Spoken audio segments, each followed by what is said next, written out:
Bem-vindos a mais um episódio de E aí, professor? Oi, Walter. Olá, Martin. Você vai bem? Eu estou igual da última vez, então eu acho que isso é bom, não é?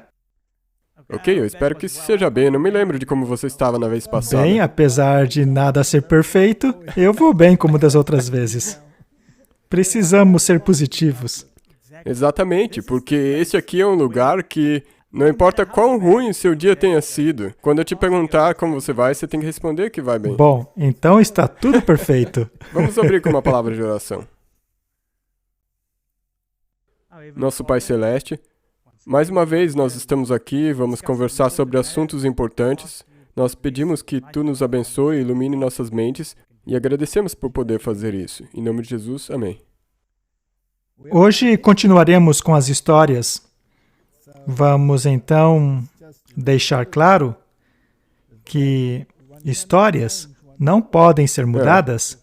Já houve pessoas que me disseram que eu deveria mudar as minhas histórias, pois alguns poderiam se ofender com elas. Mas eu não posso mudar o meu testemunho, porque foi isso mesmo que aconteceu? Sim. Ou pelo menos como eu entendi que aconteceu. Então, vamos continuar. Mas antes disso, queremos apenas pontuar alguns eventos que estão ocorrendo, para não esquecermos que estamos avançando rápido no curso da história. Algumas pessoas acham que o Senhor atrasa sua vinda. E depois de uma demora tão grande, será que ainda é relevante dizer que o Senhor está chegando? Bom, na minha opinião, eu não acho que há atraso nenhum. Ele está bem na hora. Mas esta é a minha opinião. E eu sei que nem todo mundo concorda. Mas eu acho, sim, que a volta de Cristo é iminente. E é por isso que estamos olhando os desenvolvimentos proféticos com grande interesse. Sim. Pois tudo o que acontece precisa ser encaixado no cenário profético. Pois Deus jamais errou. Veja, por exemplo, o livro de Daniel. Quando vemos a precisão com a qual os eventos ocorreram, constatamos que a culpa nunca foi de Deus. E Ele nunca muda. Os enganos sempre são cometidos por nós e por nosso entendimento. Então, vamos começar.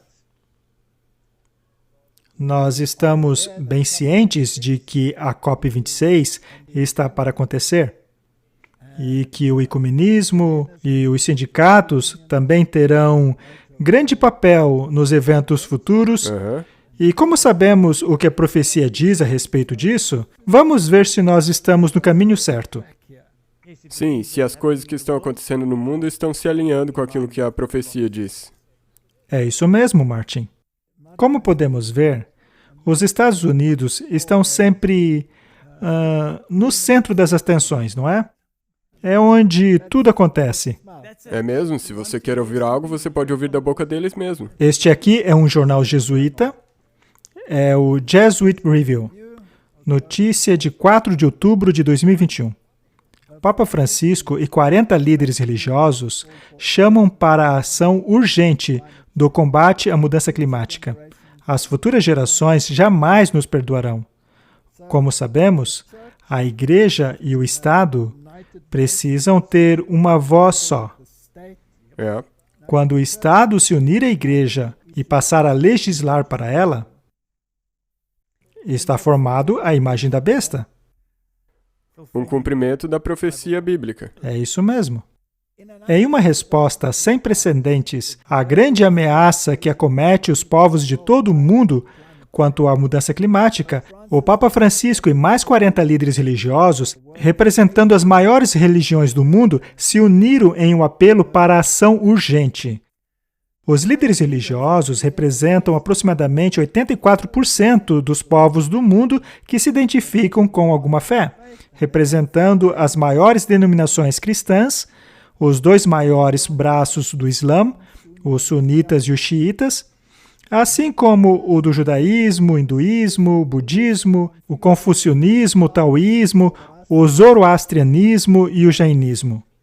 Entre os cristãos presentes na assinatura que ocorreu no Vaticano estavam o Papa Francisco, Bartolomeu I, que é o patriarca ecumênico de Constantinopla, o metropolita Hilarion, da Igreja Ortodoxa Russa, representando o patriarca Kirill, e o arcebispo Justin Welby, de Canterbury, representando a comunidade anglicana.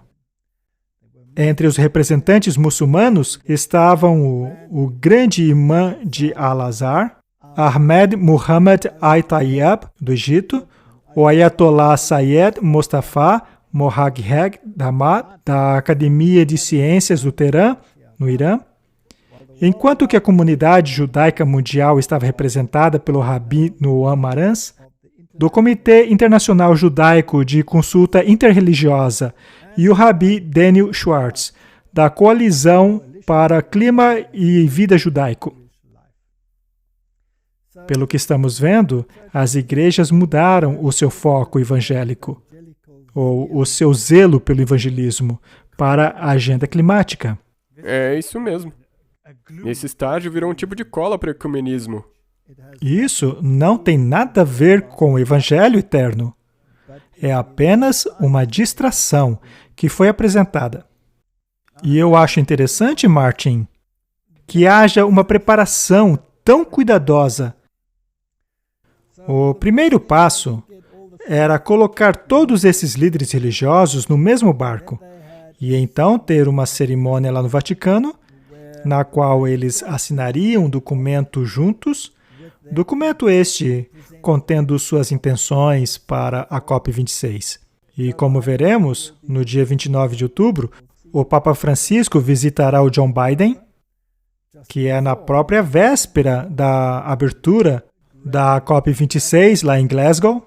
E então temos o dia 31, como todos sabem, é o dia da Reforma Protestante e também do Halloween.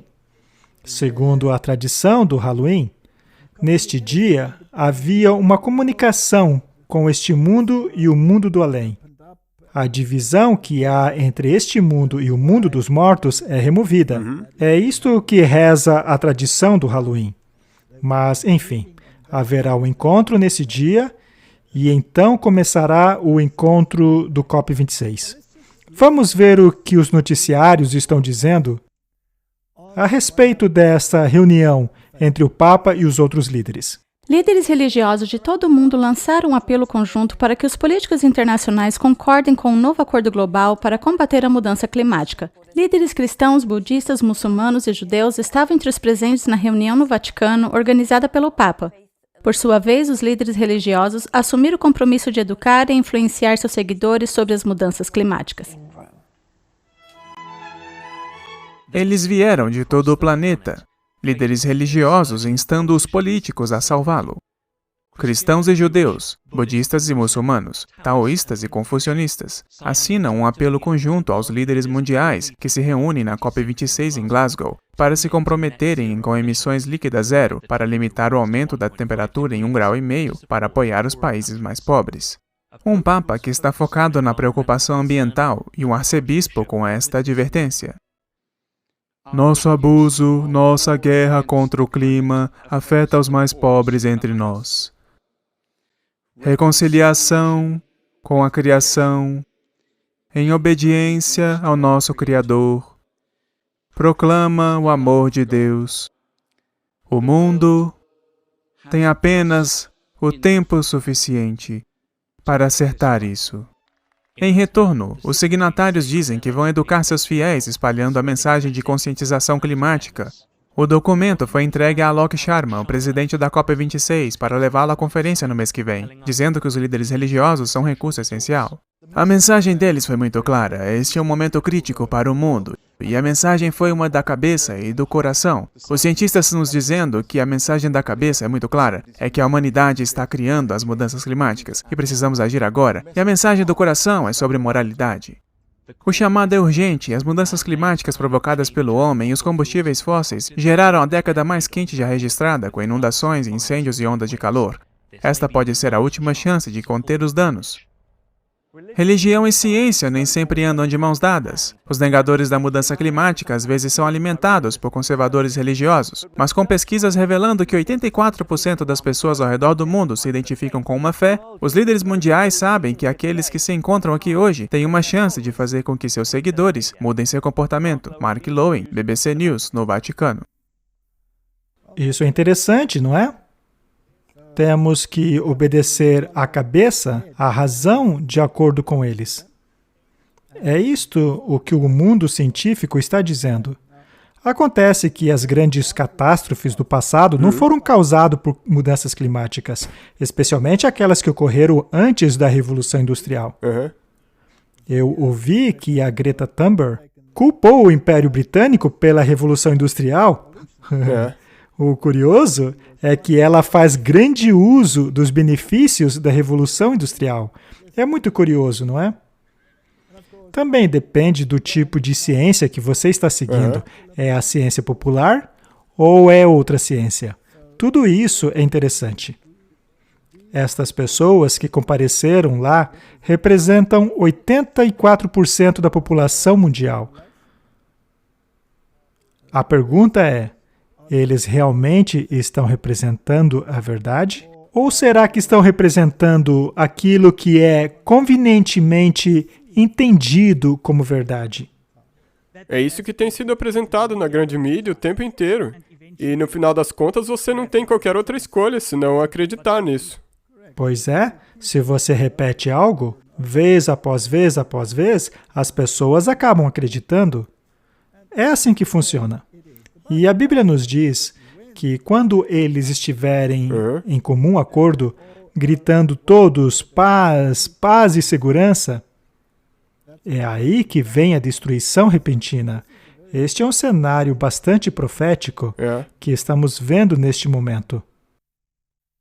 Agora, eu tenho a impressão que muitas das decisões que serão tomadas na COP26 já tiveram alguma preparação. Com certeza. Eu me pergunto se muitas dessas decisões já não foram elaboradas. Talvez eles apenas as oficializem nesta reunião. Aqui temos um artigo da Reuters, de 14 de outubro, dizendo que o Biden se encontrará com o Papa no encontro do G20 em Roma para promover uma taxação mínima global. Ele se encontrará com o Papa Francisco em 29 de outubro, antes de comparecer ao encontro de 2 dias dos líderes do G20 em Roma, onde ele espera chegar a um acordo em relação à taxação mínima mundial de 15%, disseram os oficiais da Casa Branca nessa quinta. No encontro das 20 maiores economias mundiais, Biden focará em chegar a um acordo de uma taxação mínima mundial, assim como na luta contra o Covid-19, e acelerar a recuperação econômica mundial.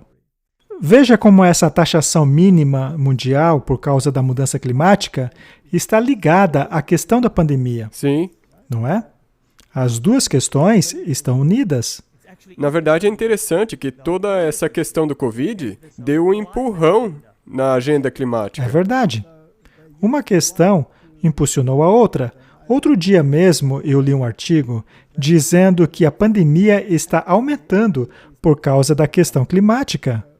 Então, não importa o ângulo que você olha a questão, eles estão jogando nos dois lados do campo. É mesmo. Se você se lembra, tem um artigo que dizia que a Terra está com raiva. Ela está nos punindo? É uma punição. Sim, sim. Durante o encontro climático em Glasgow, os anúncios de Biden a respeito do compromisso e dinheiro e ação para lutar contra o aquecimento global por parte dos Estados Unidos serão observados de perto por outros países e grupos que estão a par do recorde dos Estados Unidos na mudança climática depois do abandono do encontro climático de Paris. Sabe o que também é interessante? Outro dia eu assisti um vídeo sobre os produtores de automóveis, mostrando como que os veículos elétricos que eles estão produzindo neste momento, na verdade, não ajudam na luta contra a mudança climática. porque até mesmo o menor dos veículos precisa ser dirigido quase 100 mil quilômetros antes que haja um benefício real em termos de emissão de poluentes. É assim porque a produção das baterias e de outros componentes e o próprio uso da bateria também contribuem na emissão de poluentes.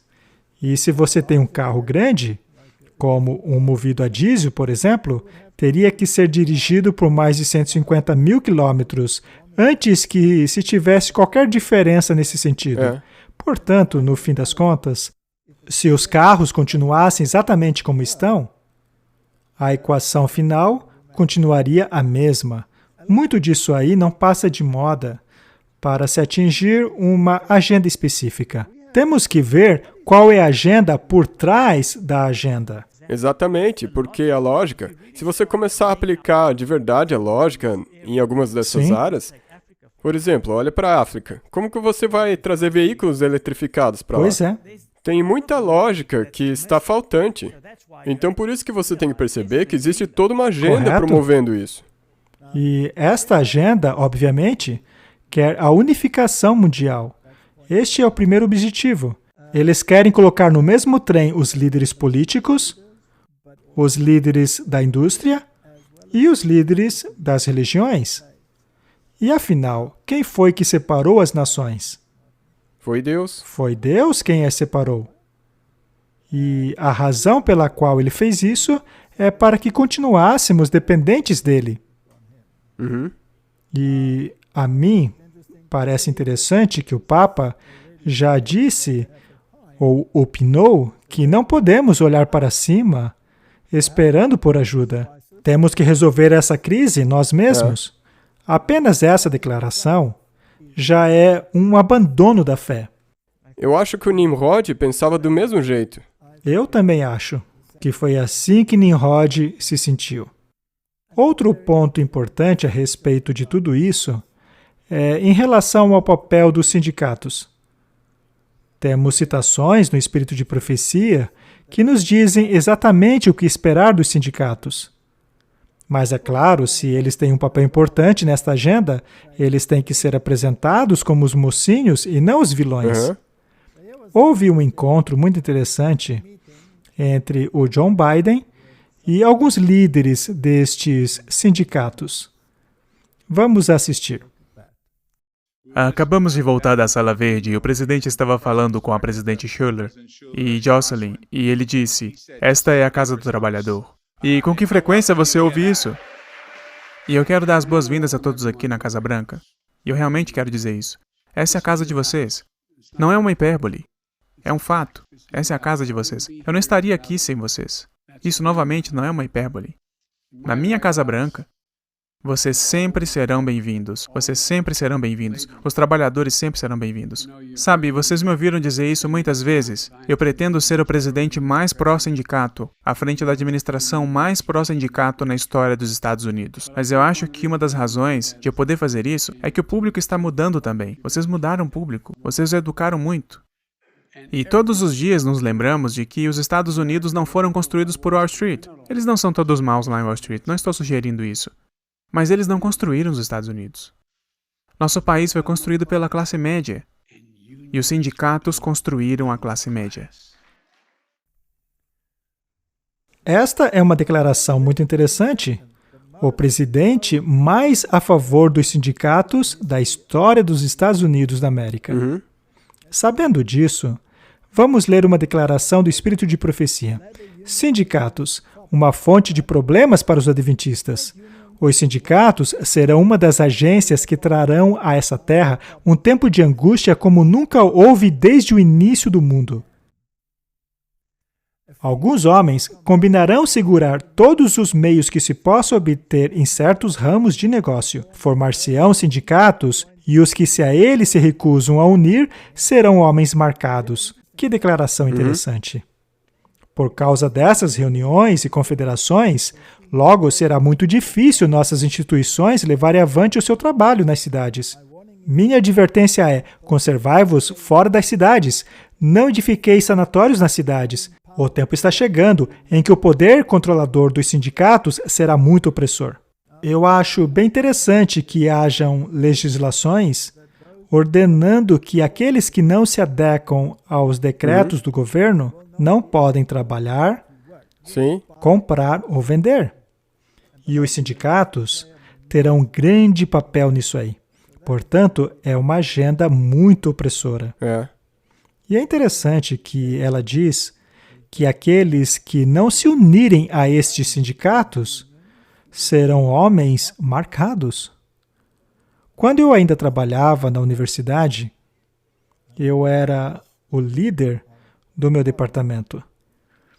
E como tal, exigiram que eu me unisse aos sindicatos. E aquele foi um evento muito interessante. Eu fui convocado por aquelas pessoas e me disseram que eu deveria dar um bom exemplo e me unir aos sindicatos. E eu disse, sinto muito, mas não. Não vou me unir aos sindicatos. Eles então me disseram que eu não tinha escolha, que eu iria me unir aos sindicatos. E eu respondi, não vou me unir aos sindicatos. E eles ficaram muito irritados comigo. Chegou ao ponto em que tive que dizer a eles que se me forçassem, eu me demitiria. E isto causou uma grande consternação ali. Perguntaram qual era o meu problema. E eu respondi que era contra as minhas convicções religiosas. Eles disseram que não fazia sentido, já que dentro dos sindicatos havia outras pessoas da minha denominação religiosa. Então o problema era comigo. O mundo não consegue entender essas coisas. É. Então eu disse a eles que se havia outros, então era uma decisão deles, mas quanto a mim, minha resposta era não. Mas eles queriam saber o porquê. Então eu fui ao quadro negro, na sala em que estávamos, eu peguei um giz e desenhei um círculo, representando um bolo. E eu então dividi aquele bolo em fatias. E eu disse, esta fatia é aquela indústria, esta outra é a outra indústria, essa é a indústria do metal, essa é a indústria dos professores, etc. Cada uma delas é representada por um sindicato. E quanto mais membros, mais poderoso é o sindicato. Então, uma vez por ano, havia negociações entre os sindicatos e os poderes vigentes, negociações sobre salários. E um sindicato poderoso pode convocar greves poderosas. E isto poderia paralisar o país. Ou paralisar o sistema de educação. Paralisar o que você quiser paralisar. Quanto mais poderoso é o sindicato, mais poderosa é a sua voz. Então, se o bolo tiver um certo tamanho e o sindicato tornar-se tão poderoso a ponto de poder aumentar sua própria fatia, o que acontece automaticamente? As outras fatias diminuem. Este é um ponto. Então, a sua voz é capaz de destruir uma outra fatia que não tem uma voz tão grande. E isso, no fim das contas, vai afetar apenas você ou todo mundo? Todo mundo. Eu então perguntei a eles se essas coisas refletem o princípio de amor ao próximo. Não. E se isso tudo não reflete o princípio de amor ao próximo, fazendo com que você ame mais a si mesmo, então eu decidiria não fazer parte disto. E assim eu me recusei a fazer parte dos sindicatos. E da outra vez eu contei a história de que, quando eu estava na Alemanha, um dos líderes da nossa denominação veio a mim dizendo que eu não devia falar nada contra os sindicatos. E eu disse, por quê? Eu apontei para as pessoas ali presente e perguntei se eles estavam de acordo em serem responsabilizados pelo sangue daquelas pessoas. E eles acabaram dizendo que sim, que não se importavam com aquilo. Isso é inacreditável. Isso é uma guerra que permeia toda a Terra. E foi o próprio Biden que admitiu ser o presidente mais sindicalista da história americana. Portanto, eu posso concluir que ele não está em harmonia com aquilo que a Bíblia diz a respeito de amar o próximo. Não, e também ele pode fazer parte do cumprimento da profecia, como nós lemos nessas citações. Com certeza, com toda certeza. E só a caráter de curiosidade, eu não coloquei, mas está tendo um movimento nos Estados Unidos chamado de Striketober, greves em outubro, onde eles estão tendo todas essas greves acontecendo e também alguns sindicatos estão conclamando descanso. Agora, muitos desses sindicatos assinaram legislações dominicais lá na Europa. Esta é uma das maneiras para se trazer o tempo de angústia. O mundo será coagido nesta direção. Quer dizer que o tempo da graça terminará e as pragas cairão. Portanto, os sindicatos serão um dos instrumentos que trarão o tempo de angústia. E uma das maneiras que eles introduzirão isso é, eles estão reclamando porque estão trabalhando muitas horas. Então, eles querem reduzir a jornada de trabalho. E, portanto, eles estão também exigindo um dia de descanso. E eles já estão fazendo isso. É isso mesmo. Veja o que eles fizeram na Grécia, por exemplo. A Grécia, para conseguir ajuda financeira, para sair da crise, foi forçada a adotar uma semana de 6 dias de trabalho, com poucas horas de expediente. E as pessoas não poderiam trabalhar mais a fim de compensar as outras horas perdidas. Portanto, na teoria, o domingo tornou-se o único dia disponível para o descanso. Lemos no livro O Maior Discurso de Cristo. É na crise que o caráter é revelado, quando a enérgica voz proclama à meia-noite: veja, o noivo vem, vão encontrar-se com ele. E as virgens adormecidas despertaram de seu sono. Ficou claro quem havia se preparado para o evento. Os dois lados foram pegos de surpresa. Mas um estava preparado para a emergência, e o outro foi encontrado sem preparação. Da mesma maneira, agora, uma repentina calamidade, algo que leve a alma a ficar cara a cara com a morte, revelará se existe mesmo fé nas promessas de Deus. Revelará se a alma é realmente sustentada pela graça. O grande teste final virá ao final da provação humana, quando será muito tarde para se suprir a necessidade da alma. Portanto, há uma grande surpresa chegando. E essa grande surpresa será uma calamidade que nos levará a ficar face a face com a morte. Bem, o Covid já não tinha começado a rolar essa bola? É verdade. E quando não podemos comprar nem vender, por causa das legislações que forem implementadas, podemos ter que enfrentar a fome, não é? E nós temos inúmeros desses líderes nos dizendo que acontecerão as próximas calamidades. É verdade. Eles já estão até mesmo prevendo qual será a próxima calamidade. Já estão dizendo que a doença será semelhante ao ebola e por aí vai. Coisas desse tipo. Eles fazem previsões muito precisas, não é? Bem, é interessante se nós pegarmos essa parte que diz: mostrará se há fé real nas promessas de Deus, quando essas coisas começarem a acontecer. E temos recebido cartas de tantas pessoas que estão desencorajadas, não é? Mas a hora de ter fé nas promessas de Deus é justamente agora. E ela está certa quando diz que a fé é algo que deve ser exercitado. Sem uma oportunidade para exercitar essa fé, como então a nossa fé estará forte na última hora? Vai ser como ela disse aí, vai ser tarde demais para se suprirem as necessidades do Espírito. Será, então, que muitos seguirão a multidão? O problema é que a multidão ruma para uma calamidade ainda maior. Vi o nosso povo grandemente perturbado, chorando e orando, suplicando pelas certas promessas de Deus, enquanto os perversos estavam ao nosso redor, nos ridicularizando e ameaçando nos destruir. Eles zombavam de nossa fraqueza e de nosso pequeno número. Suas palavras cortavam fundo.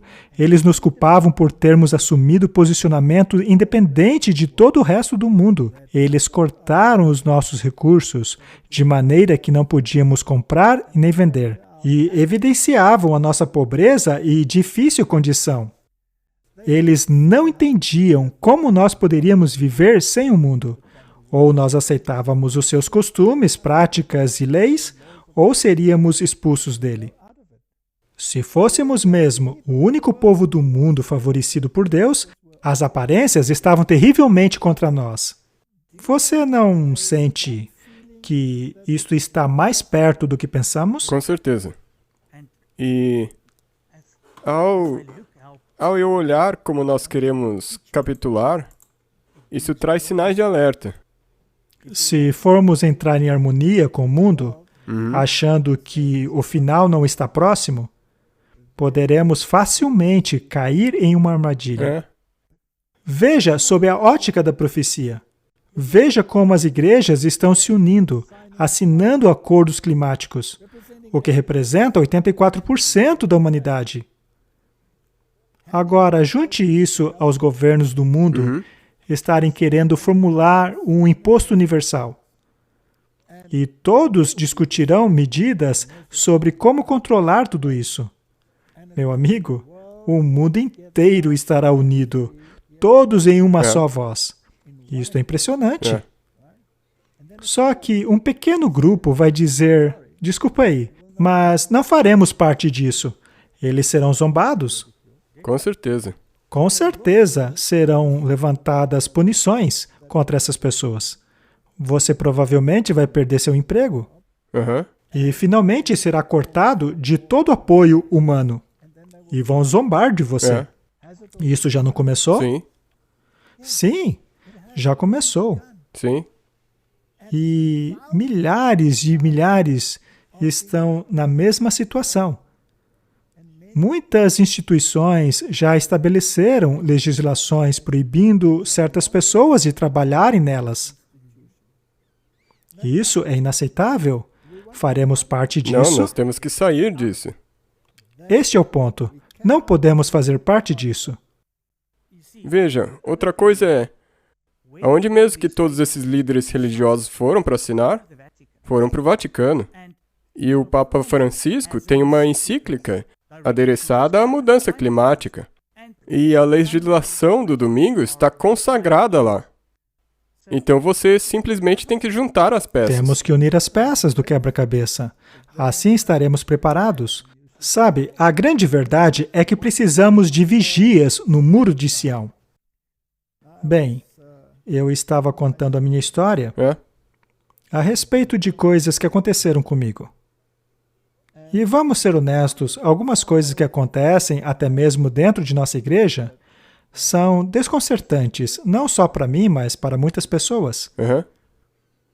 E como já dissemos várias vezes, o fato de certas pessoas fazerem certas coisas não torna essa igreja uma Babilônia, pois a nossa igreja baseia-se na estrutura de baixo para cima. Somos todos irmãos. Isso quer dizer que qualquer decisão que pretenda mudar uma doutrina precisa ser tomada diante de um ajuntamento mundial que chamamos de Sessão da Conferência Geral. Isso não é a mesma coisa do que aquele concílio de Jerusalém que aconteceu no tempo de Paulo? É isso mesmo. Não é à toa que as novas traduções quiseram mudar as palavras para fazer parecer que a igreja cristã funcione de cima para baixo, mas isso não é bíblico. Correto. A Bíblia diz os apóstolos, os anciãos e os irmãos para os irmãos. E não os apóstolos e os anciãos, vírgula, para os irmãos. Isso é uma distorção do texto. Há muitos que adoram esta distorção. Portanto, a beleza do movimento adventista é que, ainda que pessoas da liderança da igreja tentassem ignorar essa diretriz, isso não faria da igreja uma Babilônia. Não. Por outro lado, temos o sistema papal, na qual apenas um homem toma a decisão por todos os outros. Bem, E se ele é o líder que toma as decisões por todos, então todos acabam presos nesse sistema. E, infelizmente, todas as outras denominações funcionam dessa maneira. É verdade. Eles têm o sínodo que toma decisões por todos. Mas, segundo a Bíblia, os anciãos e os irmãos devem se unir para tomar as decisões juntos. Deve haver representantes de todas as igrejas mundiais. É um sistema único. Sabe, Martin, quando fui banido da Alemanha por conta do que aconteceu em um de nossos colégios de lá, quando fui convidado por pessoas que liam a Bíblia e o Espírito de Profecia, eles chegaram a anular o meu banimento. Mas, posteriormente, o banimento foi erguido mais uma vez. É uma história complexa, pois houve muita consternação quando me baniram pela primeira vez. Muitos dos irmãos que passaram a analisar a questão toda, que incluíam líderes, chegaram à conclusão que eu não deveria ter sido banido daquele país. Eles então anularam o banimento. Muitos, porém, ficaram descontentes com essa decisão. Eles queriam que a minha voz fosse completamente silenciada. Mas o interessante é que alguns líderes de lá haviam ingressado em movimentos ecumênicos, primeiramente como convidados e, posteriormente, membros reais daqueles conselhos ecumênicos. E isto também causou consternação. E alguns dos líderes de lá assinaram um documento chamado Carta Ecumênica. Ao lermos este documento, vemos que, nas entrelinhas, estamos, na verdade, apoiando a supremacia papal. Agora, o fato de alguém, em seu juízo perfeito, ter assinado um documento como aquele, não faz sentido. Alguns dos líderes, na verdade, tornaram-se membros formais de corpos que são afiliados com o Conselho Ecumênico. Normalmente, eles não se unem diretamente ao Conselho Ecumênico, mas unem-se a instituições afiliadas a eles, portanto é a mesma coisa. Então a pergunta é, como se pode ser um membro de um corpo cujo objetivo é fazer com que todas as igrejas possuam apenas uma voz, o que, é claro, implica em aceitar a supremacia papal? Agora, algumas das cartas que correram ali entre a liderança daqueles países me foram surpreendentes, me abriram os olhos. Por exemplo, houve cartas trocadas entre alguns de nossos líderes e o Dr. Heinz Hurst, que era o bispo encarregado daquele corpo ecumênico ali na Europa. Ficou então a pergunta no ar, como podemos ser membros se chamamos o Papa de Anticristo?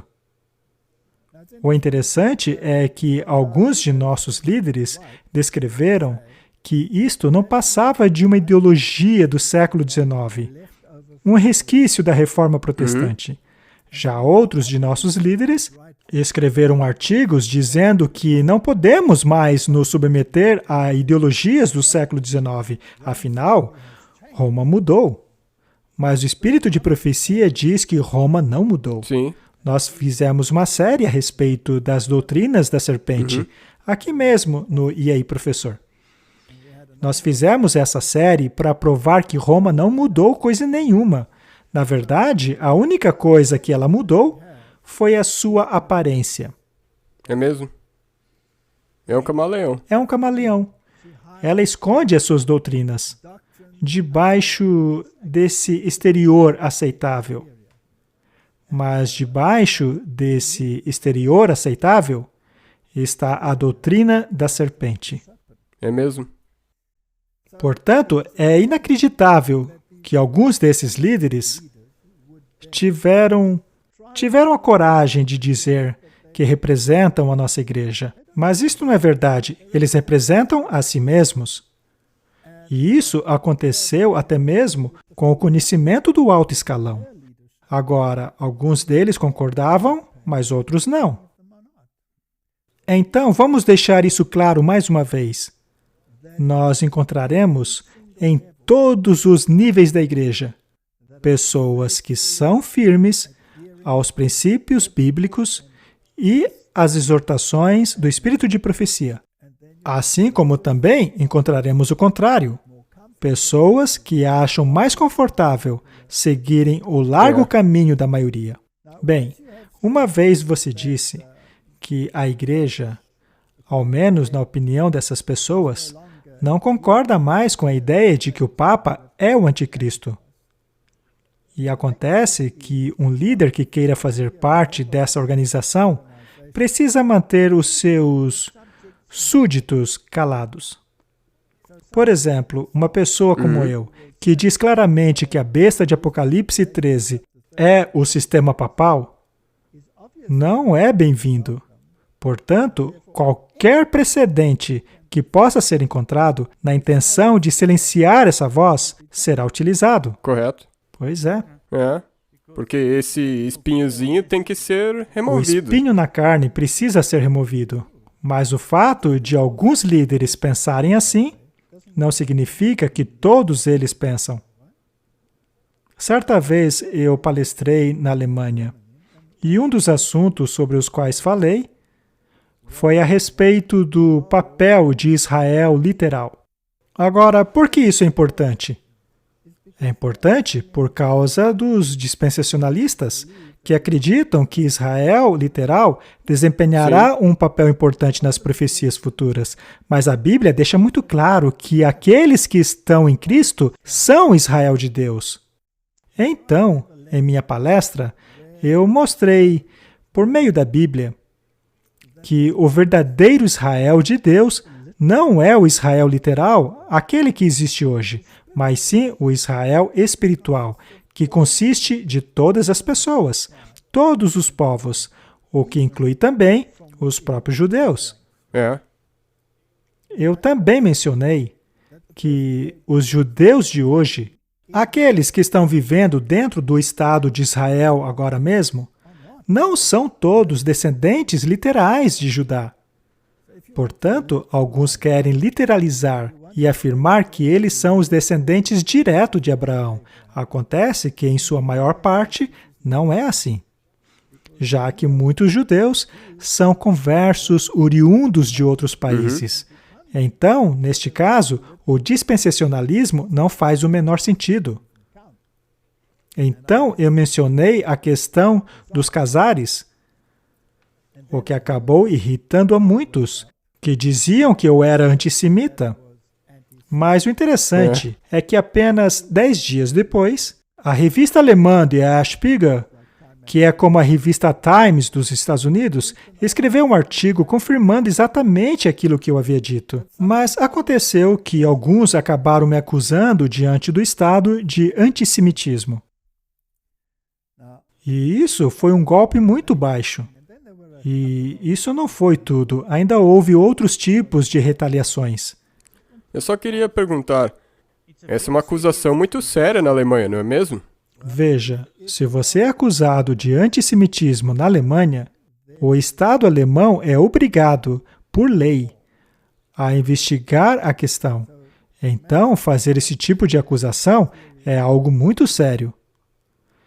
E ainda aconteceu uma outra coisa. Eu estava falando a respeito do regime fascista ali na Europa. Como os judeus eram forçados a usar uma faixa amarela? Veja, eu venho da África do Sul. Você fala africans, não fala? Sim. E você sabe que no africans nós usamos muito o diminutivo. Tudo termina com ki, que significa pequeno. Pequeno. Temos até diminutivos duplos. Sim. Kiki, maikiki, que significa cestinho pequenininho. Eu acho essa característica muito legal da nossa língua. Utilizar sempre o diminutivo. Então, Quando algo é pequeno, nós usamos que. Agora, lá na Alemanha, isso pode causar alguns problemas. Ocorreu um problema linguístico, pois muito do meu alemão eu aprendi na minha infância. E, posteriormente, eu aprendi o afrikaans. Eu ensinava na universidade em afrikaans. Então, para mim, o afrikaans tornou-se quase que minha primeira língua, junto com o inglês. E a sua esposa é africana.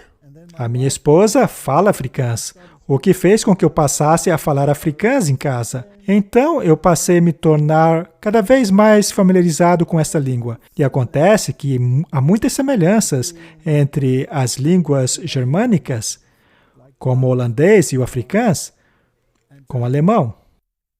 Bem, quando utilizamos um diminutivo na língua afrikaans, é no bom sentido. Sim. É como dizer que algo é bonitinho. Acontece que quando se usa o diminutivo na Alemanha, é pejorativo. Ah, Então, eu tinha muito esse problema. E acontece que eu chamei aquela faixa de faixinha. A Intuschlein, que quer dizer faixinha. E eles acharam isso terrivelmente ofensivo, achando que eu queria ser ofensivo. E aconteceu uma outra coisa também. No afrikaans, quando alguém é extremamente sensível, uma pessoa terna, mansa, dizemos que essa pessoa tem um coraçãozinho. é. Sim. Klein Harkin. Sim. Não é assim mesmo? Um doce. Alguém que é um É uma doce. pessoa doce. Significa alguém que é afetuoso. Sim, é uma pessoa delicada, Sim. que precisamos cuidar, tomar conta. Pessoas amáveis e doces. Klein Harkin é uma pessoa que você quer abraçar, não É é? assim mesmo. É. Mas se na Alemanha você disser que alguém tem um coração pequeno, você está dizendo que ela é mesquinha. Então, certa vez eu disse que uma pessoa tinha um coração pequeno, ou seja, que ela era doce, amável, mas eles entenderam que eu estava chamando a pessoa de mesquinha e eles ficaram muito ofendidos. Então, às vezes, essas coisas acontecem. E isso acabou ajudando a piorar a situação, pois eles utilizaram isso como provas para me acusar. Mas eu expliquei o que aconteceu em uma carta, mas as pessoas não acreditam, elas acham que você quer se safar. Mas você é minha testemunha, você fala afrikaans, não é? Você sabe que eu não estou mentindo. Bem, mas eu acabei saindo da Alemanha, aonde eu estava sendo acusado formalmente, e isso causou um grande rebuliço. Eles tentaram falar comigo por telefone, mas não conseguiram. Eles tiveram a impressão de que o telefone estava tocando e que eu simplesmente os ignorei. Mas o que de fato aconteceu é que eu vivia numa fazenda e, na ocasião em que voltei, em apenas uma noite, alguns ladrões roubaram mais de 10 quilômetros de cabeamento telefônico. Veja, nem mesmo o governo, com todo o seu pessoal, consegue fazer isso em uma semana. Não. Mas os ladrões conseguem fazer isso em apenas uma noite. Portanto, não havia comunicação. E é claro, eles não entenderam isso também. Mas, enfim. Fui acusado de antissemitismo, o que fez com que eu fosse banido mais uma vez daquele país. Agora, o Estado tinha que investigar a questão. E a polícia foi até o local onde eu havia dado a palestra e confiscou os DVDs que eu deixei lá. E isso aconteceu enquanto estavam apresentando os DVDs. E depois disso, me disseram que eu precisava de um advogado, porque isso é coisa séria e eu poderia ser preso por isso. E aí eu fiquei pensando, quem faria uma coisa dessas? Quem seria capaz de acusar alguém baseando a sua acusação em uma palestra bíblica? Quem faria uma coisa dessas? Quem teria essa mentalidade? Aconteceu que o governo investigou o caso por 1 ano. Eles investigaram o assunto. e entrevistaram os representantes da comunidade judaica, os líderes ali da Alemanha. E aconteceu que a polícia deu os DVDs para os judeus. É como eu disse no último episódio, Martin, não se pode fazer nada contra a verdade, somente a favor dela. Portanto, a fim de investigar o caso, os oficiais do governo tiveram que assistir os DVDs, assim como os representantes judeus, eles também tiveram que assistir. Então, a espada estava apontada para o meu pescoço. Seria eu preso por causa de antissemitismo? E então, depois de 1 ano de investigação, o governo emitiu uma declaração dizendo que não havia nenhum antissemitismo. Na verdade, os próprios representantes judeus afirmaram que não havia nada disso ali. E então, acabou que nós conseguimos ter, de maneira legal, é claro, acesso à acusação, de forma que finalmente soubemos quem havia nos acusado.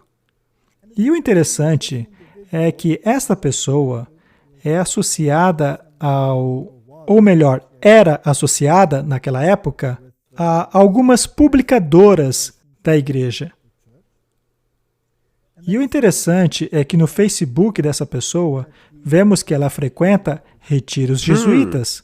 Não é interessante, Martin? Muito interessante. Então, o governo me liberou totalmente da questão. Mas você acha que eles removeram o meu banimento da Alemanha? Da igreja? Sim. Não. Não? Acha que me pediram desculpas? Não. Não.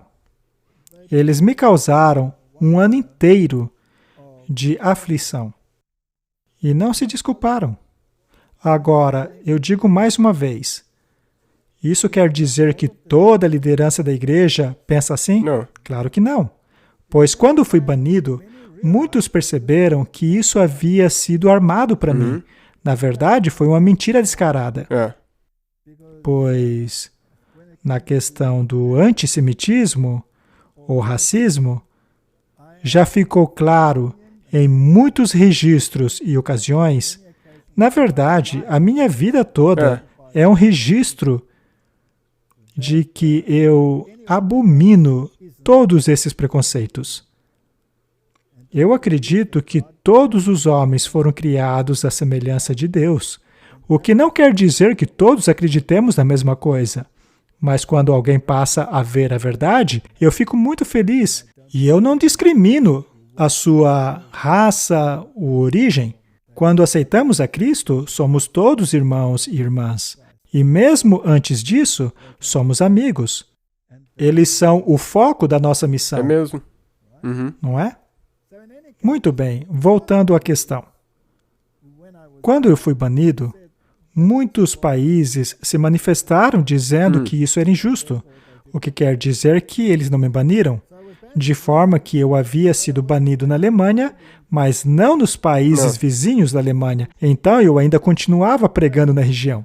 E o fato das fronteiras serem abertas hoje em dia não os ajudou nem um pouco com o banimento. Na verdade, ele incitou o debate. É mesmo. Novamente, Deus permitiu isso acontecer para estabelecer um debate. Exato. Não se pode lutar contra a verdade. Ao invés de ajudar na causa deles, o banimento acabou prejudicando. E sabe, houve tantas ocasiões como essas, em que coisas aparentemente horrendas estavam acontecendo. Por exemplo, houve uma ocasião em que eu estava bravo por causa disso, por causa das acusações. E Martin, até hoje, há pessoas que até hoje se apegam a esse mantra, dizendo que eu sou antissemita, o que é uma grande mentira. E o que eu posso fazer a respeito? Posso apenas ignorar. É mesmo. Sabe, até hoje eu nunca havia me expressado publicamente sobre como eu me sinto a respeito desse assunto. Mas houve um tempo em que eu sentia um grande rancor para com a liderança lá da Alemanha. Então, a divisão europeia me convocou. A presidência havia mudado. O presidente não era mais aquele com quem eu havia tido um confronto. Não era mais aquele líder que havia permitido que entrasse na igreja tantos movimentos liberais. E ainda assim, este segundo presidente foi incrivelmente rude comigo. Foi ele que passou a me acusar de fazer evangelismo por dinheiro. Eu, naturalmente, procurei me explicar para eles, mas você acha que mudou a situação? Não. Mas o interessante é que naquele mesmo prédio, a equipe que trabalhava ali naquele edifício, eles me abraçavam como irmãos e irmãs, mas a liderança de lá era justamente o contrário. Na verdade, a mentalidade deles era completamente contrária à minha. Então é claro que nós não concordamos em muitas coisas. Acontece que também haviam outros líderes com a mesma mentalidade que a minha. Portanto, veja, havia as duas mentalidades naquela mesma liderança. E esses grupos não sentarão mais na mesma mesa quando os últimos eventos finalmente acontecerem. E também havia pessoas lá dentro que tinham receio de até mesmo expressar as suas opiniões. Elas só falavam comigo fora de lá. É muito estranho que coisas desse tipo acontecessem. Então, eu pergunto mais uma vez, deveria eu sair da igreja verdadeira apenas porque algumas pessoas sentam em concílios ecumênicos? Você ficou com esse amargor ou você eventualmente melhorou? Bem, eu fiquei um pouco... Não, olha, eu não vou mentir. Eu fiquei sim. Eu fiquei bastante magoado com o que fizeram. Havia até mesmo advogados oferecendo-se para me ajudar gratuitamente. Mas eu dizia, não, eu não preciso de advogados. Eu já tenho um. Eu tenho o melhor advogado do mundo, pois eu tenho a plena consciência de que realmente disse. E são eles que estão distorcendo tudo. Eu sei que há pessoas tentando promover uma agenda. E assim eu deixei nas mãos de Deus. E depois de um ano, eu fui totalmente inocentado. E daí você melhorou? Não, foi muito antes disso. Ah, ok. Já foi muito antes disso. Na verdade, um certo dia, eu estava sentado em minha mesa, murmurando sobre todos esses eventos, me indignando com todas as distorções e as mentiras descaradas que haviam contado sobre mim. E eu perguntei a mim mesmo, como você se sente a respeito dessas pessoas? E eu me dei conta de que os meus sentimentos não eram bons. Eu tenho certeza que muita gente se sente assim. Eu admito que os meus sentimentos não eram bons em relação a eles. E então, eu disse a mim mesmo, ora, por acaso você vai ficar a vida toda remoendo esse rancor dentro do seu coração? Eu então decidi dar uma caminhada na montanha, sozinho. Eu subi a montanha e sentei numa rocha lá. E eu abri o coração a Deus por um bom tempo. E eu disse a Ele, Senhor, eu não quero sentir essas coisas. Você pode me ajudar com isso? Você pode retirá-los de mim? E eu então orei pedindo a Deus que removesse de mim aqueles sentimentos. Aí eu me senti melhor e fui para casa. E algo muito estranho aconteceu. Os sentimentos de rancor haviam mudado para um sentimento de pena. E isso eu podia administrar. Eu passei a sentir dó, compaixão deles. Afinal, veja o caminho pelo qual eles estavam indo. Aqueles homens estavam agindo contra os princípios bíblicos, contra o espírito de profecia. Eles haviam armado uma armadilha para si mesmos. Eles entraram em sistemas que não os permitiriam viver a verdade da maneira que nós, como uma denominação, deveríamos viver. Vou dar apenas um exemplo, Martin. Este é um artigo escrito em 2009. Ele está escrito em alemão. Veja que está o símbolo aqui do Atzikan, e está escrito Ecumena, que significa concílio ecumênico, do qual muitos dos líderes lá na Alemanha fazem parte como membros.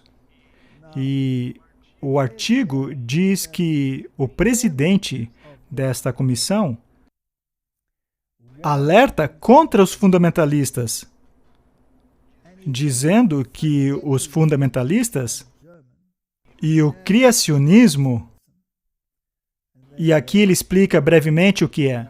É o ensino de que Deus criou o mundo em 6 dias. Aham. Dizendo que este ensinamento não tem lugar no concílio ecumênico. É. Este é o posicionamento da liderança do conselho. Agora eu te pergunto, Martin, podem 2 andarem juntos se não estiverem de acordo? Não mesmo, não. Então, o que eles estão fazendo nesse concílio? Algum dos 2 vai ter que ceder se você quiser fazer parte Pois desse é. conselho. Eles nunca removerão meu banimento enquanto fizerem parte desse conselho. Agora, você não acha que o membro comum de nossa igreja, ao ver esta hipocrisia, não chegará ao ponto de tomar uma decisão pessoal quanto a esse assunto? Sim. É por isso que Exato. Deus trouxe isso à Não se tona. pode lutar contra a verdade. Tudo que for feito se voltará a favor dela.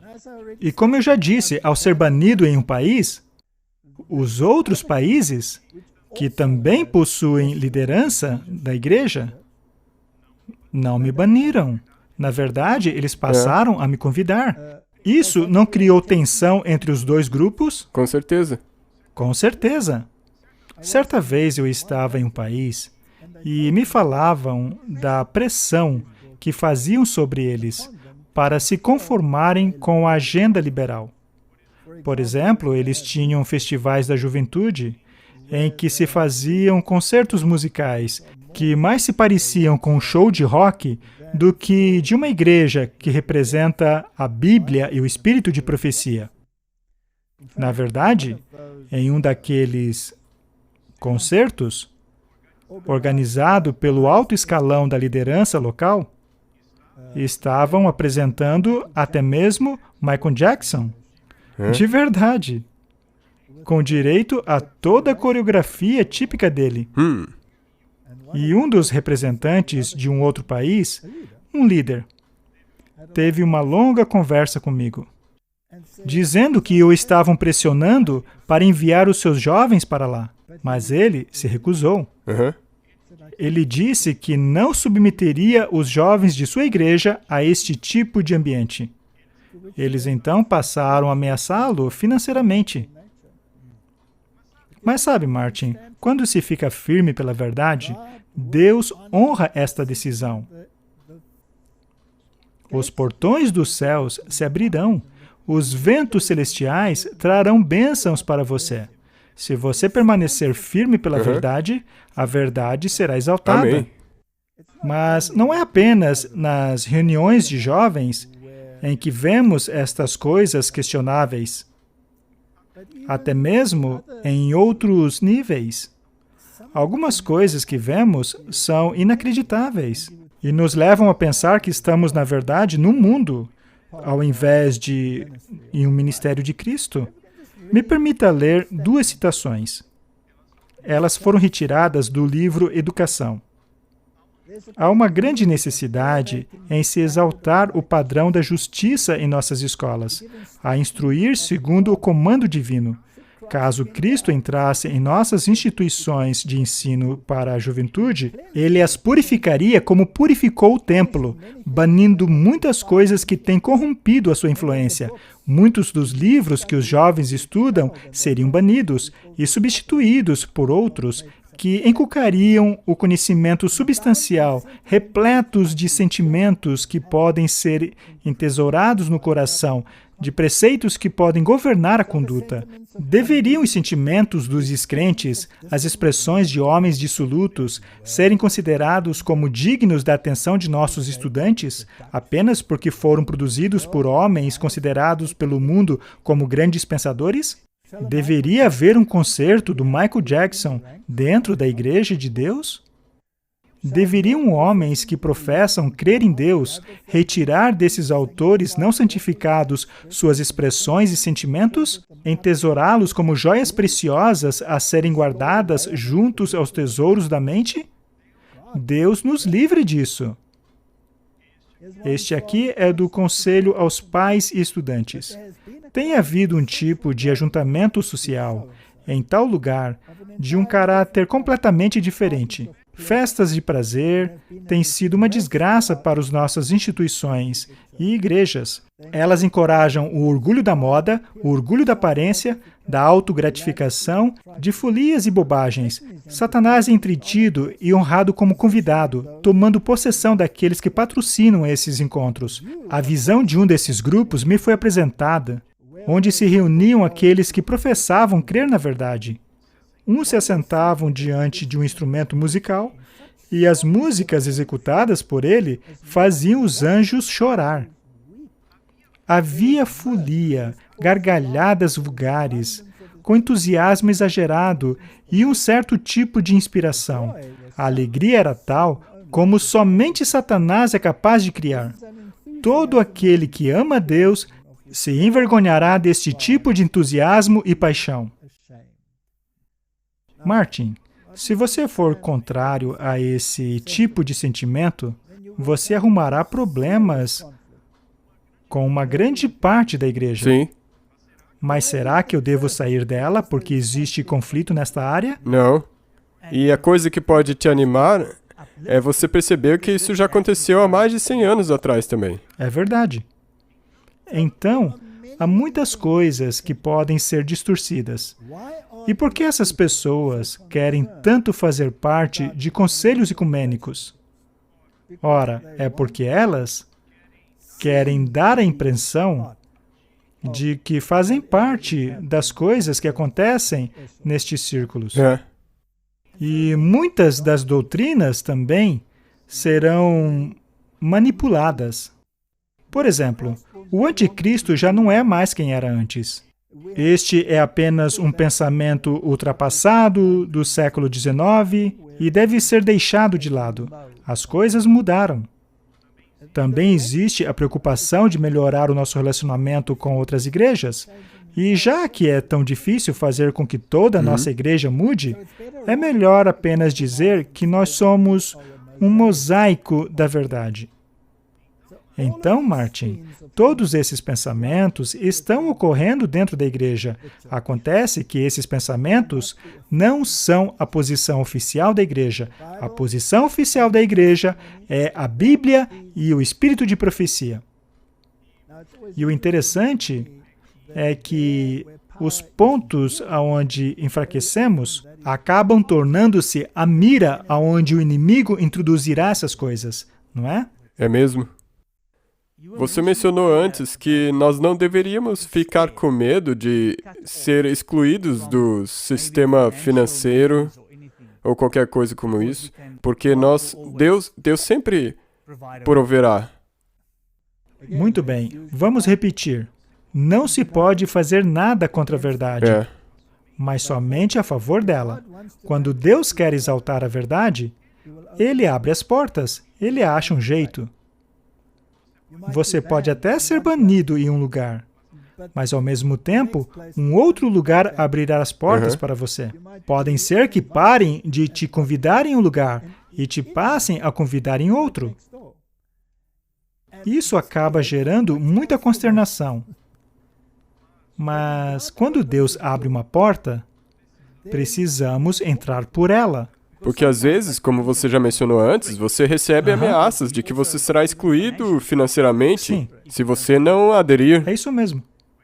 Mas se você permanecer firme pelo correto, Deus abre o caminho. Já passei por muitas ocasiões em que isto aconteceu. Já houve muitas vezes em que eu fui convidado, mas depois o convite foi retirado. Normalmente, é porque algum líder havia interferido. Mas, curiosamente, quando acontecia de um convite ser retirado, surgia um outro líder que refazia o convite de uma outra maneira. Isso causava grande consternação. E em muitas de minhas palestras, em muitas de minhas séries, eu fui oficialmente convidado. Acontece que, certa vez, um presidente disse que eu me convidava a mim mesmo. Porém, eu deixei bem claro a ele que eu jamais, nunca em minha vida, havia convidado a mim mesmo. Na verdade, o meu problema era decidir quais Sim. convites eu aceitaria e quais não. Isso exigia bastante oração. E como eu já disse antes, alguns eram até mesmo ameaçados por comparecer em minhas palestras. Um dos presidentes lá da Austrália chegou ao ponto de dizer que se alguém comparecesse em minhas séries, seriam removidos da igreja. Mas para começo de conversa, o que dá a alguém o direito de falar uma coisa dessa? Ainda que não tenha sido uma declaração oficial, mas dita por raiva, foi isso o que um membro disse para mim. Acontece que esta ameaça acabou surtindo no efeito contrário. Milhares de pessoas compareceram. Ou seja, não se pode fazer nada contra a verdade. Na verdade, a melhor propaganda que pode ser feita é este tipo de coisa. Certa vez, fui convidado a falar na América do Norte, em uma campal. E houve um grande debate se me escolheriam ou não. Houve pessoas que se objetaram à minha vinda, mas, eventualmente, aconteceu que a maioria ganhou e eu fui convidado. Aí veio a liderança e disse, não, vocês vão desconvidá-lo, porque ele diz isso, isso e aquilo. Então, é sempre a mesma história. É isso que acontece comigo toda vez que me convidam. E aconteceu da última vez. Agora, mais uma história sobre como Deus trabalha. Eu fui convidado para uma grande conferência na América do Norte, para ser o palestrante de um acampamento. E, quase no último momento, eles acabaram sendo pressionados pela liderança deles e me perguntaram, por acaso, certa vez você disse isso, isso e aquilo?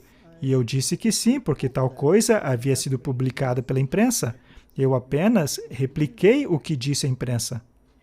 E eles então disseram, bem, eu acho que é melhor você não vir então.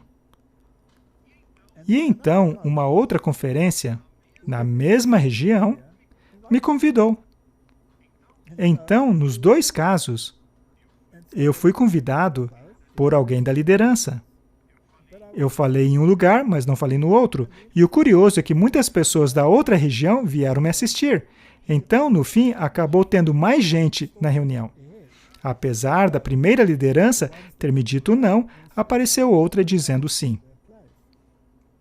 Então, quando isso acontece, eu entrego nas mãos de Deus. Jamais forçarei minha entrada em local algum. Também aconteceu de eu ser convidado por pessoas de uma seção muito importante do continente americano. E a pressão foi tamanha que tiveram que cancelar. Porém, alguns disseram, não, essa pressão não é justa. Nós vamos tomar conta nós mesmos da reunião. E eles tiveram um pouquinho de apoio, mas a maioria da liderança disse não, vocês terão que seguir sozinhos, nós não vamos ajudá-los.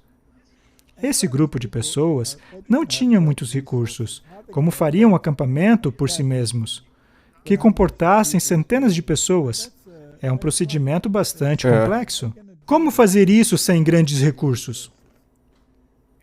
Eles não tinham nenhum local, pois os estabelecimentos da igreja lhes haviam sido negados.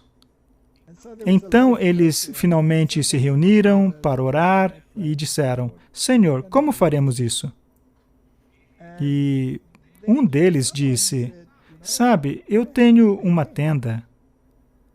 Agora, esta tenda, na verdade, é uma grande tenda. E essa pessoa disse, eu posso ceder essa tenda para vocês de graça. Porém, não havia nenhum poste para segurar essa tenda. E aonde colocariam esta tenda? Então alguém teve uma ideia e sugeriu um campo de uma outra denominação, mas que não tinha nenhum edifício para as palestras. Tinha apenas alguns banheiros, mas nada mais do que isso. Ainda assim, eles fecharam com o local. Mas agora tinham um problema da tenda, pois eles não tinham postes. Então o outro irmão disse, veja, eu tenho uma propriedade que possui um monte de árvores que precisam ser derrubadas. Vamos dar uma olhada e ver se elas podem servir. Então, eles foram lá e viram que haviam muitas árvores que eram altas e finas.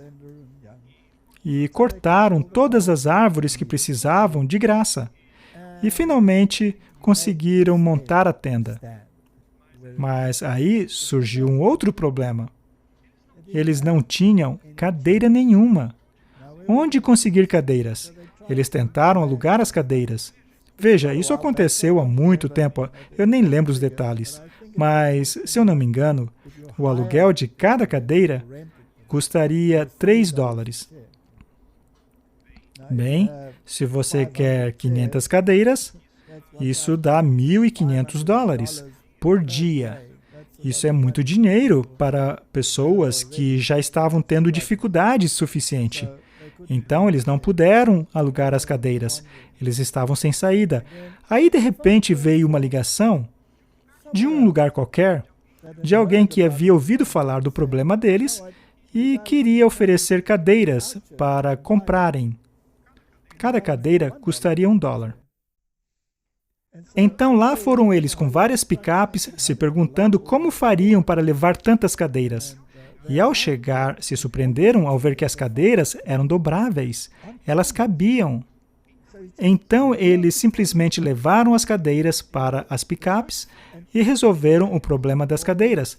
Então conseguiram o local, a tenda, os postes e as cadeiras. E tudo estava montado. É claro, isso aconteceu antes de eu chegar lá, eles me contaram depois.